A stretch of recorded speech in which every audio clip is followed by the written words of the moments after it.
5 probleemi, mille korral on sul kindlasti seda asja vaja. Esiteks, kui me toetame küünarvarresi sellisel laual nagu see, terav serv, tekitame siia surve ja küünarvarrel on valus, sellega võtame selle valu ära, ehk siis mõnus pehme.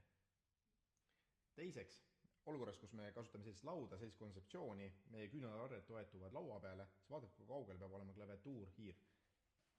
Kui me võtame händi, paneme selle laua peale, me saame tuua klaviatuuri hiire lähemale ja vaadake, kui palju tekib lauale ruumi juurde, ehk siis suurendame lauapinda.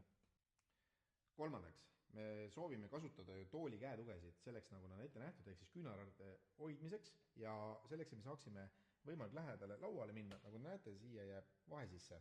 Ehk siis me saame, lastes toed alla, võttes händi, minna palju lähemale ja palju mugavamalt käsi toetada.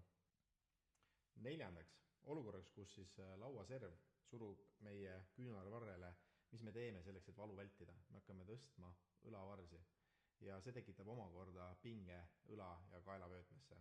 Kasutades händit, mõnus, pehme, mugav, pole mingit vajadust õlgu tõsta. Viiendaks, mitte väheoluline, ehk siis meie mugavus, soojus, pehmus, ehk siis hükke, toetame pehmele, mõnusale pinnale ja hüke ongi kohal. Ja ärge unustage meid followda või subscribe ida YouTube'is, TikTokis ja Instagramis.